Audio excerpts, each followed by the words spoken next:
Isang magandang araw mga kaibigan! Narito na naman po si Shenshen TV na magbabahagi sa inyo tungkol sa kwento ng pag-ibig. Pero kung bago ka pa lamang sa aking YouTube channel, paki-like lang po ng ating video, paki-click na rin ang subscribe button at ganon din ang bell icon para lagi kayong updated sa mga paparating ko pang mga uploads. Chapter 1. I'm afraid of what will happen next. Hindi ko alam kung bakit gano'n na lamang si Jabinel sa akin. Ang bigat ng dibdib ko. Magkahiwalay kami ng kwarto na matulog. Sa tuwing gusto ko siyang makatabi, siya naman ang lumalayo at iniiwasan ako. Napapaisip ako kung napakalaki na ba ng rason niya para ganituhin niya ako. Wala akong matandaan na picture na pinakita niya sa akin. Hindi ko tanda na may ginawa akong ganon. Sa tingin mo, magagawa ko bang makipaglandian sa ibang lalaki gayong meron naman akong taong mahal? Pwede naman siguro. Photoshop and picture na yon. At sinisiraan lang ako kay Jabinel dahil kahit anong pagmamakaawa ko sa kanya, mga malalamig na titig niya lamang ang nakukuha ko. Nakakabigla. Nakakapanlamig na ang bilis na magpalit ng pakikitungo niya sa akin. Ang bilis niyang lumayo ng loob niya sa akin. Siguro kung iisipin ng iba na overacting ako masyado. Pero sa 2 taon na lumipas, matapos ang paglilihim niya sa akin, nagalit ako. Nainis ako. Pero hindi yun nagtagal dahil mahal ko siya. Kaya hindi ko kayang magtanim ng galit sa kanya. Kaya kami tumagal pa ng 2 taon. 2 taon na mas kinilala pa namin ang bawat isa pero alam mo ba yung hinayaan ko na lamang siya sa mga gusto niyang gawin? Yung sige, go lang Jabinel, gawin mo ang gusto mo hanggat wala pang kasal na nangyayari. Pero ako, hinayaan niya ba akong gawin ang gusto ko? Hindi! Oo, hindi dahil gusto niya sa kanya lang ako. Ang possessive kung tutuusin pero ginusto ko rin naman yun eh. Gusto ko to the point na iniisip kong ako lang. Ako lang ang babae sa buhay niya. Sa tuwing magkikita silang dalawa ni Shanine, ang best friend ko, bigla-bigla ko na lamang naaalala ang sakit ng kahapon na parang kahapon lang nangyari ang lahat. Na sa bilis ng panahon, may naiwan pa rin pala. Ang hirap kasi na kahit natanggap mo na noon, syempre hindi mo matatanggapan ng buo yun. Naloko ka.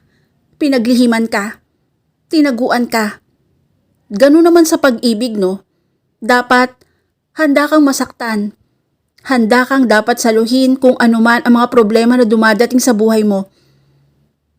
Nagawa ko nga ba? Bakit? Masakit para sa akin ang nangyayari. Kasi iniisip ni Jabinel na niloloko ko siya. Dahan-dahan naman akong bumangon sa kama ko. May appointment pa naman ako. Pero mukhang hindi ko naman kakayaning magtrabaho kung ang lalim ng iniisip ko. Pinuntahan ko naman si Jabinel sa kwarto niya. Kumatok ng ilang beses, ngunit walang boses. Nalak din ang pinto nito. Jabinel, kausapin mo ko. Hugot ko pa ng malalim na hininga. Jabinel, katok ko pa sa pinto niya. Pero wala pa rin sumasagot sa akin kaya pinili ko na lamang kuhanin ang spare key ko at binuksan ang kwarto niya. Hinahanap kaagad na mata ko ang lalaking mahal ko. Ngunit bigo ako. Bigo akong makita siya sa loob ng kwarto niya. Wala siya. Malinis ang kama niya. Walang Jabinel na nakahiga doon. Sinilip ko sa banyo pero wala rin siya doon. Doon bumalik naman ako sa kama niya at nakita ko ang phone niya. Naiwan niya yata. Sinubukan ko naman itong buksan. Pero may password. Trinay ko ang type ang birthday niya at birthday ko. Random number pero hindi ko pa rin mabuksan.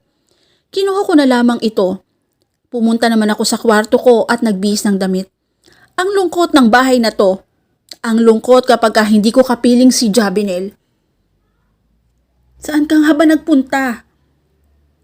Napagpasyahan ko na lamang na pumunta sa bahay ng best friend ko na si Shanine.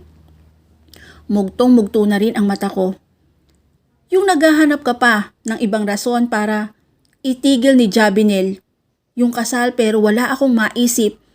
Walang pumapasok sa isip ko at hindi ko maintindihan kung bakit sa picture na yon ibabaliwala niya ang lahat ng preparasyon namin. Mabigat sa damdamin. Sobra. Sobra.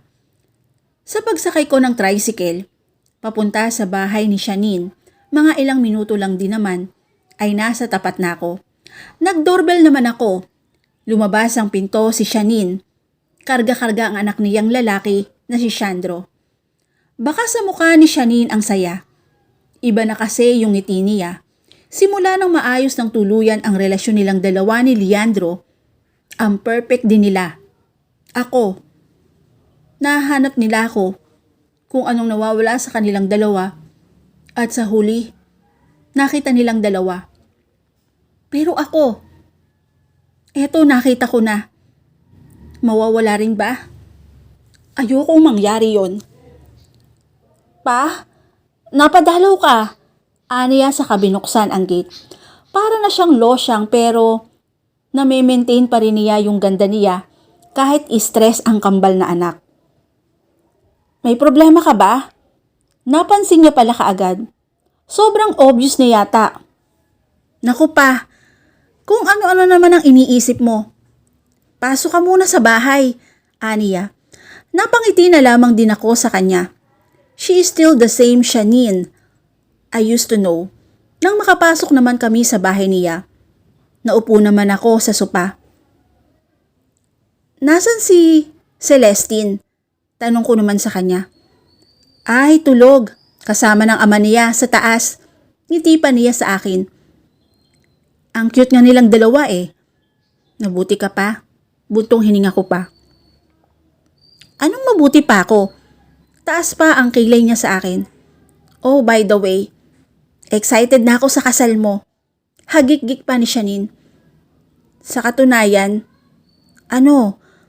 mas excited ka sa honeymoon Sinasabi ko sa'yo, bibigyan ka ni Jabinel ng the best performance niya. Natawa at napailing na lamang din ako kay Shanine.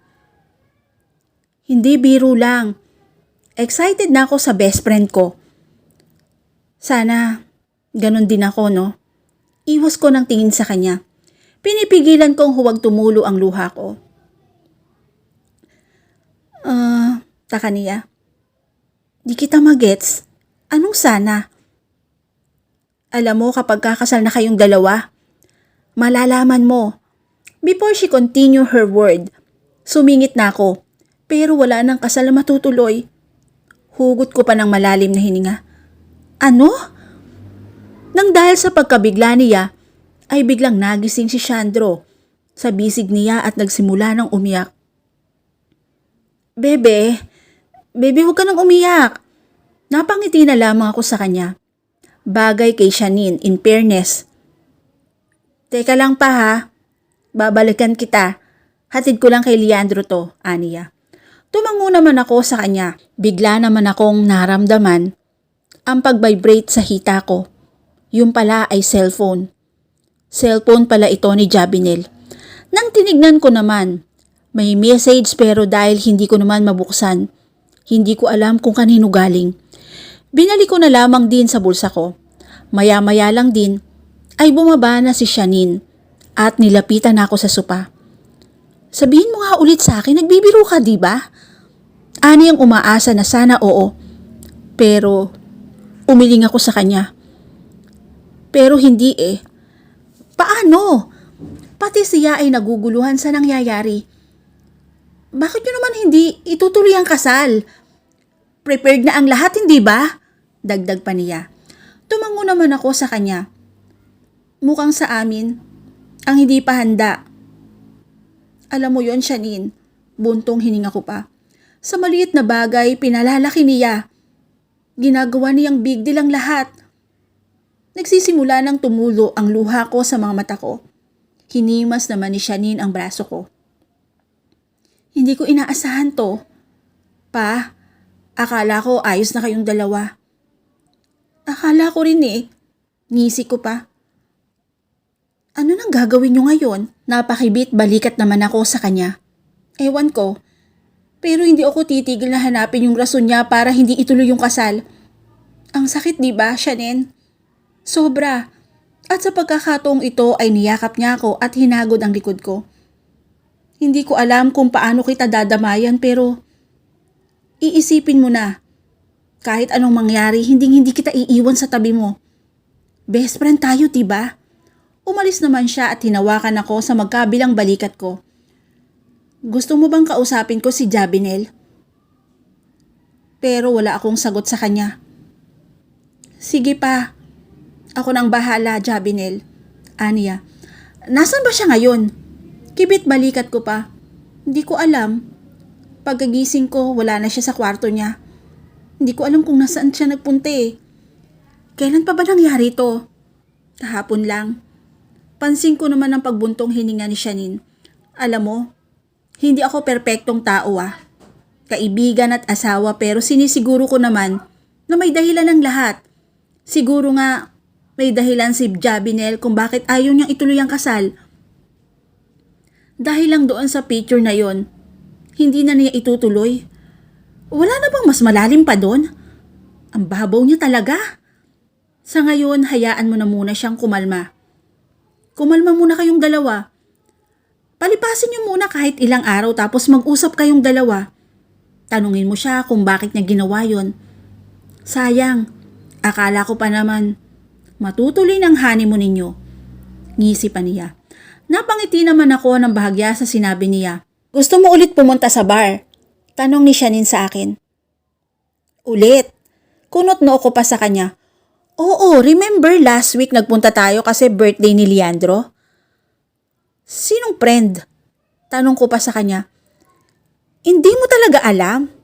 Taka pa niyang tanong sa akin. Iiling-iling naman ako sa kanya.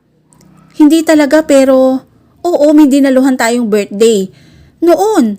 Pero sino yun? Wala kasi talaga akong matandaan eh. Amnesia lang ang peg ha. Pero seriously di nga. Shannon smelled. Si Jollifer. Jollifer? Naging tanong tuloy sa isipan ni Pa ang pangalan ng lalaking ito. Gusto niyang buksan ang phone ni Jabinel para makita ang mukha ng lalaking ito. Pero dahil hindi niya nga alam ang password nito, hindi niya rin magagawa. Nagtataka lang siya dahil bakit hindi niya maalala yung nangyari noong kinagabihan na yon. But natatawa na lang din si Pa kung tutuusin, pero doon nga ba nagsimula ang lahat? Maya-maya ay bumaba si Leandro. Tinawag naman ito ni Shannon at lumapit kay Pa. Han, di ba last week lang yung birthday nung kaibigan mo sa trabaho mo?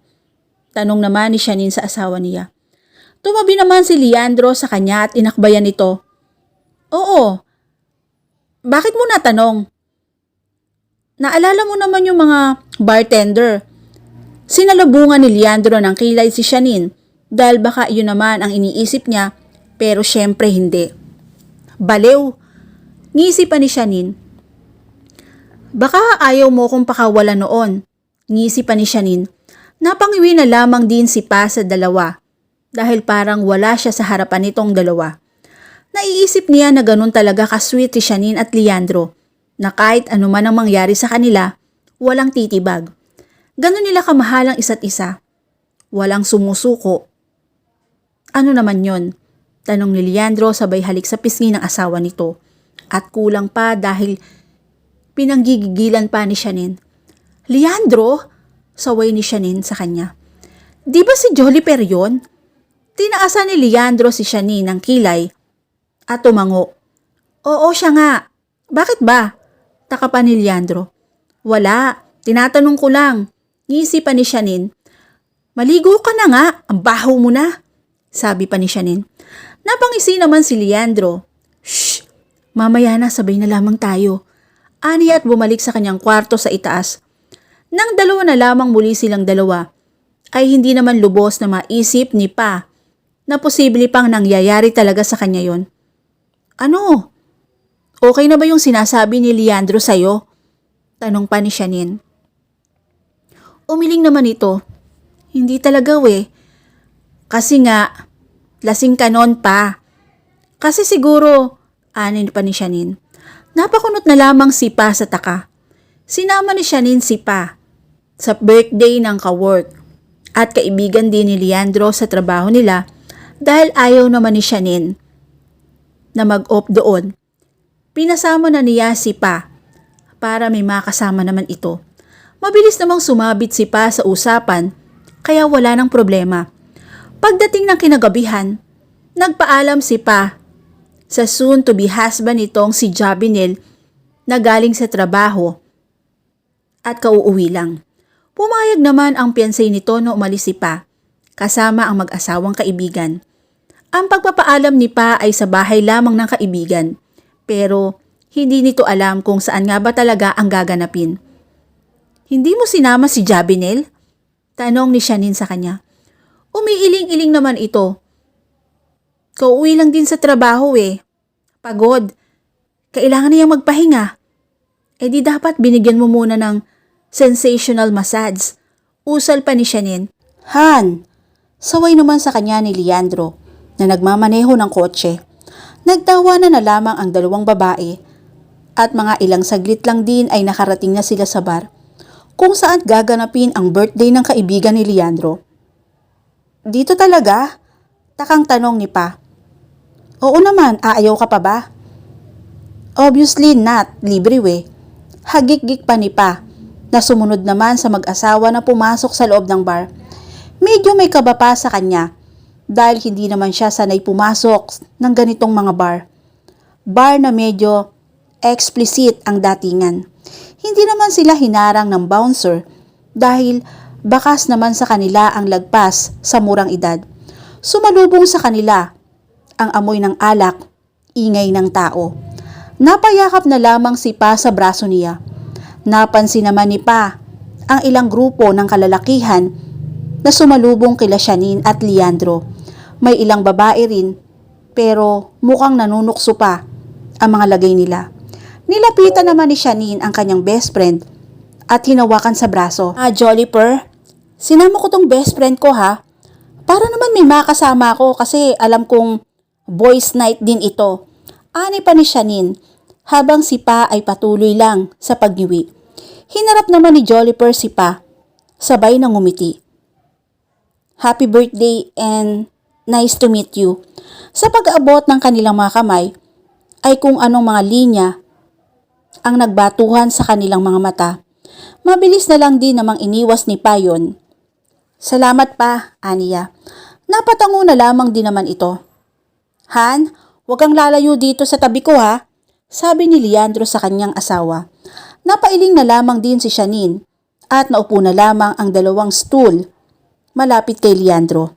Agad namang nanlaki ang mga mata ng dalawang babae nang makita ang mga lalaking trabahador at ang iilang bartender na ang tanging suot lamang ay boxer brief.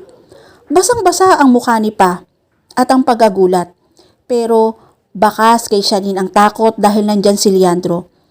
Mga katawang naglilimahid sa alak na kanilang pinagsalin-salin, mga boxer brief na kulang na lamang ay wag nang magsuot dahil sa sobrang bakat na ang kanilang mga alaga.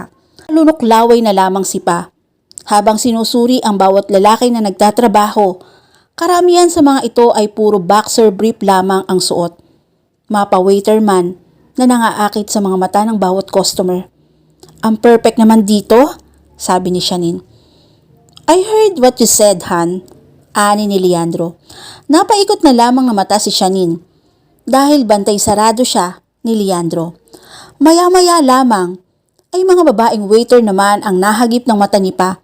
Mga babaeng tanging suot lamang ay panty at bra na sinamahan pa ng apron na sa harap lamang ang tinatakpan.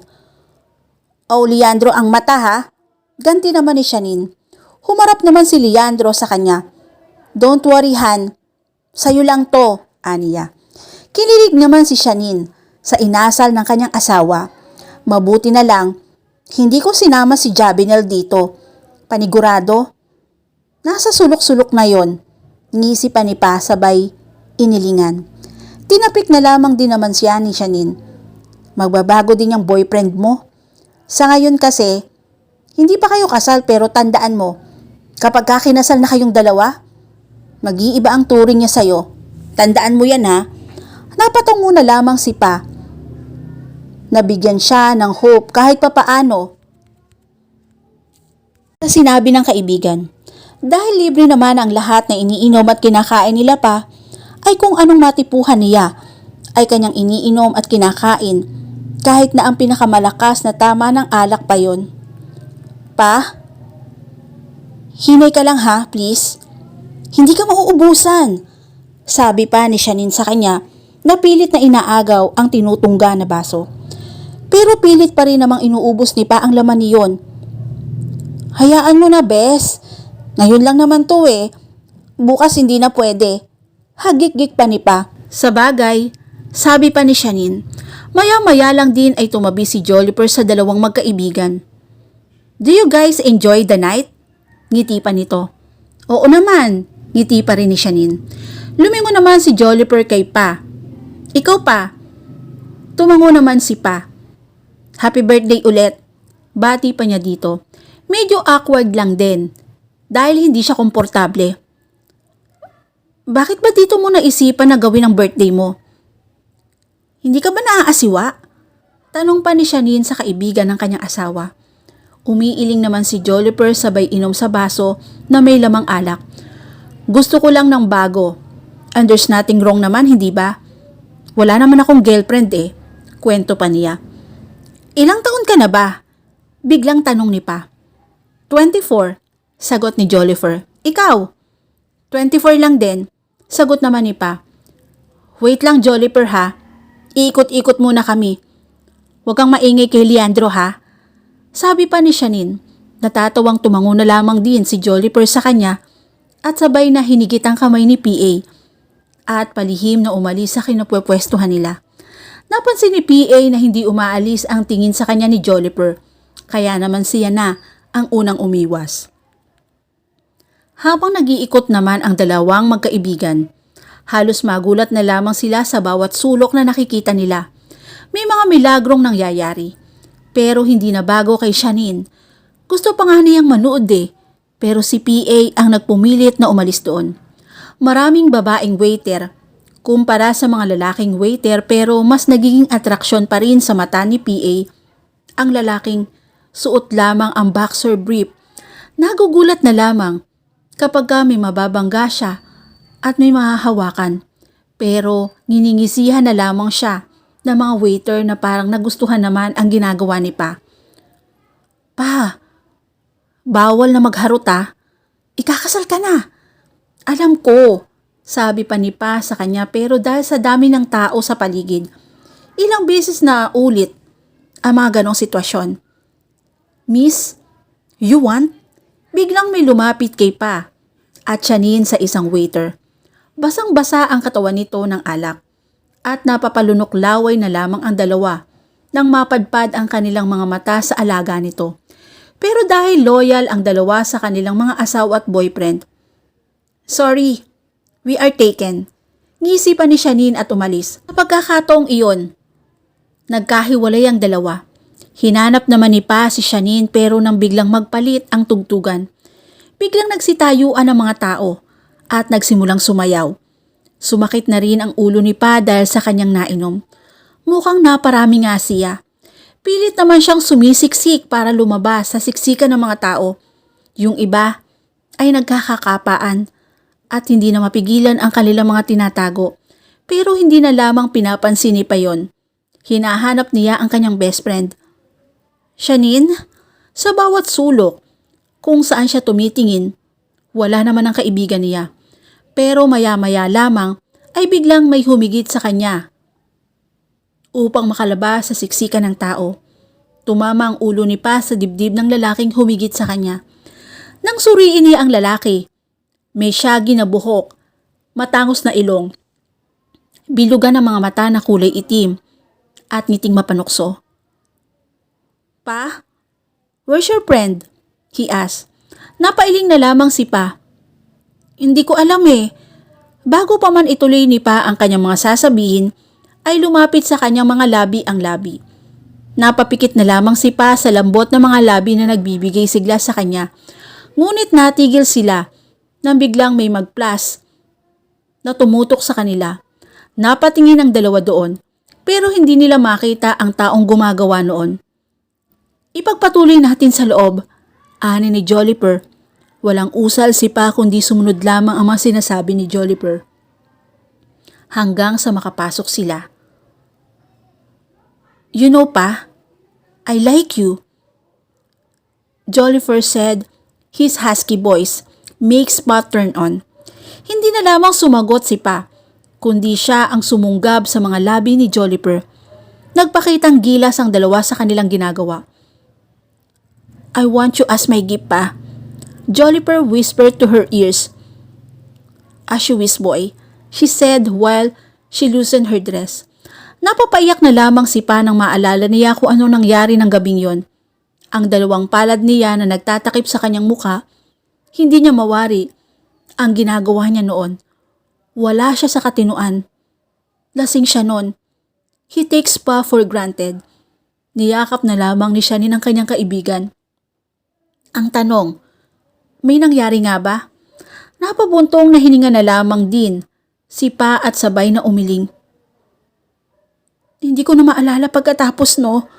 Bumuntong hininga pa nito. Wala kang kasalanan, Pa.